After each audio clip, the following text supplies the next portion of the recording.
ہم اللہ کے حکم پہ کیا کرتے ہیں آپ بتائیں؟ بولے آپ. اسی لیے تو انہوں نے کیا کہا تھا جب اللہ نے کہا کہ میں ایک زمین میں خلیفہ بنانے والا ہوں، تو انہوں نے کیا کہا تھا کہ اللہ تعالیٰ ہم تیری تسبیح کر رہے ہیں. سبحان اللہ. اللہ وہ کبھی نہیں تھکتے اللہ کی تسبیح کرتے ہوئے. بولے ہم تھک جاتے ہیں. 100 بار پڑھ لیا بہت پڑھ لیا، 200 بار پڑھ لیا بہت پڑھ لیا، 300 بار پڑھ لیا بہت بار پڑھ لیا، آدھا گھنٹہ پڑھ لیا بہت تھک گئے. وہ کبھی نہیں تھکتے، نہ انہیں بھوک لگتی ہے نہ پیاس، وہ کھانے پینے کے تو ہیں ہی نہیں. آپ بتائیں فرشتوں کی یہ صفات نہیں ہے. اسی لیے تو انشاءاللہ ہم آگے پڑھیں گے آپ سورہ ابراہیم میں کہ آپ ابراہیم علیہ السلام کے قصے میں کہ آپ جب فرشتے ابراہیم علیہ السلام کے پاس آپ عیسیٰ علیہ السلام کی خوشخبری لے کر آئے اور لوط علیہ السلام کی جو قوم تھی ان کے اوپر جو عذاب کی آپ خبر دینے آئے تھے، تو ابراہیم علیہ السلام نے جب انہیں 2 فرشتے انسانی شکل میں جب آئے تھے تو جب انہیں دیکھا تو انہیں اندر بلایا اور ان کے سامنے ایک بھنا ہوا بچڑا آپ پیش کیا کھانے کے لیے، لیکن فرشتوں نے ہاتھ نہیں لگایا. تو ابراہیم علیہ السلام کے دل میں ذرا خوف آیا، کیونکہ اس زمانے کا مطلب یہ رواج تھا کہ اگر کوئی دوستی کوئی اچھے سے مقصد سے آتا تو کھاتا تھا. یہ کتابوں میں آتا ہے، میں بھی اپنے دل سے نہیں کہہ رہی ہوں آپ کو. تو ابراہیم علیہ السلام ڈر گئے کہ پتہ نہیں یہ لوگ کس نیت سے میرے پاس آئے ہیں. تو انہوں نے جیسا ابراہیم علیہ السلام کے چہرے پہ خوف دیکھا فرشتوں نے، جو انسانی شکل میں بہت خوبصورت لڑکے بن کر آئے تھے، وہ تو کم عمر لڑکے خوبصورت لڑکے بن کے، تو جیسے ہی لوط علیہ السلام کی قوم نے دیکھا کہ ابراہیم علیہ السلام کے گھر پہ 2 نوجوان لڑکے آئے ہیں، تو آپ جانتے ہیں ان کی لوط علیہ السلام کی قوم لواطت میں تھی، مرد کے ساتھ آپ ایک دوسرے کا استعمال کرتے تھے.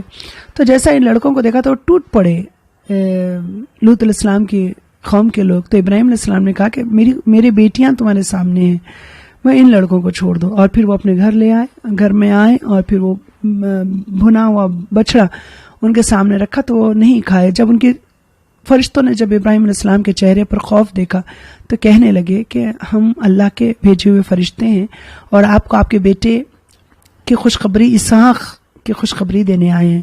تو ان کی جو بیوی تھی حضرت سارہ وہ بھی سن رہی تھی یہ دونوں کی باتیں، مطلب فرشتوں کی اور ابراہیم علیہ السلام کی. تو انہوں نے کہا کہ مجھ بانجھ میرے شوہر بوڑھے ہو چکے ہیں، میں بانجھ ہوں، ہمارے پاس بچہ کس طرح ہوگا؟ تو وہ فرشتوں نے کہا کہ اللہ چاہتا ہے اسی طرح ہوگا. تو اس کے بعد اور انہوں نے یہ خوشخبری بھی دی اور انہیں یہ بھی کہا ابراہیم علیہ السلام کو کہ ابھی ہم لوط علیہ السلام کی قوم پر عذاب نازل کرنے آئے ہیں. تو ابراہیم علیہ السلام نے کہا کہ وہاں تو لوط بھی رہتے ہیں. تو کہا کہ ہم لوط علیہ السلام، اللہ کا فرمان ہے کہ لوط علیہ السلام اپنی فیملی کو لے کر وہاں سے صبح ہونے سے پہلے نکل جائیں. اب ہم یہاں سے وہیں جا رہے ہیں. تو میرے کہنے کا مطلب آپ کو یہ ہے کہ اللہ نے فرشتوں کو انسان کے سامنے سجدہ کروایا اور وہ کبھی اللہ کی تسبیح، یہ انشاءاللہ قصہ میں آپ کو بولوں گی جب ہم اس صورت میں آئیں گے، اس واقعے پہ آئیں گے انشاءاللہ.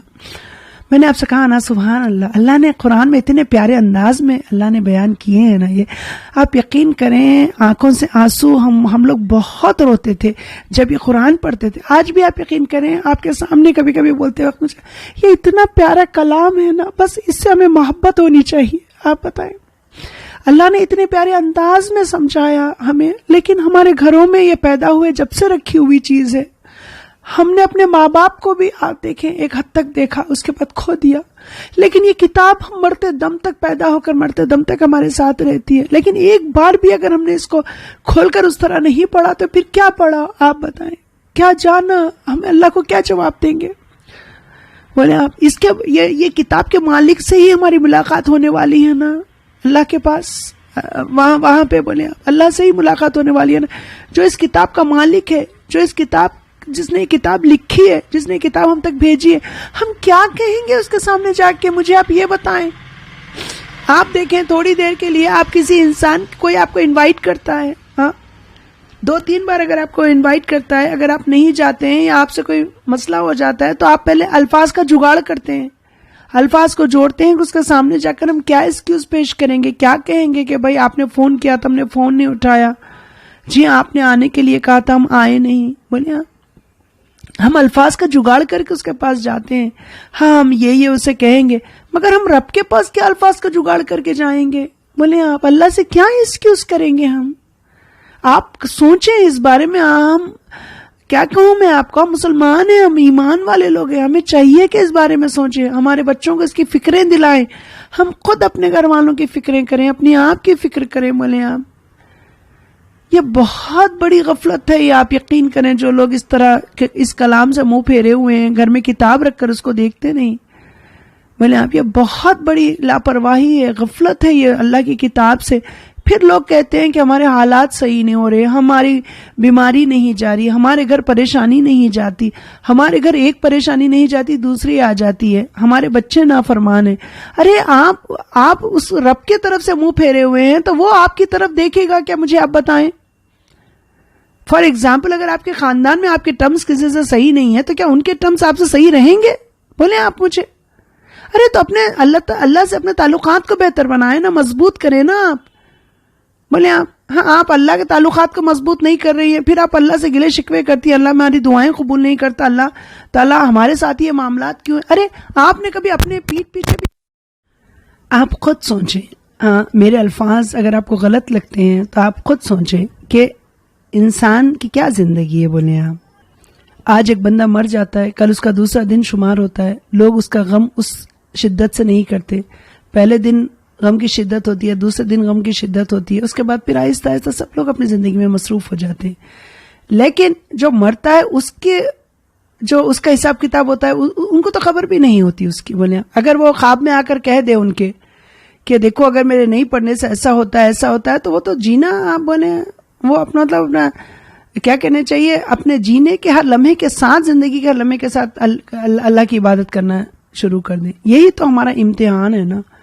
بولے آپ اللہ کیا کہتے ہیں؟ اگر اللہ چاہتا تو بتا دیتا. بولے آپ یہ تمام چیزیں ہمیں, لیکن اللہ تعالیٰ ہمیں کتاب میں بتا رہا ہے نا کہ تم اس طرح میری عبادت کرو. بولے تو ہمیں عبادت اللہ کی نہیں کرنی چاہیے. بولے آپ اس طرح پلیز آپ لوگوں کو میں دیکھیں, ہم سب الحمدللہ مسلمان ہیں, ایک دوسرے کے کیا کہنا چاہیے آپ آدم علیہ السلام بی بی حوا کی اولادیں ہیں, ایک دوسرے کا درد, ایک دوسرے کا احساس ہمیں ہونا چاہیے.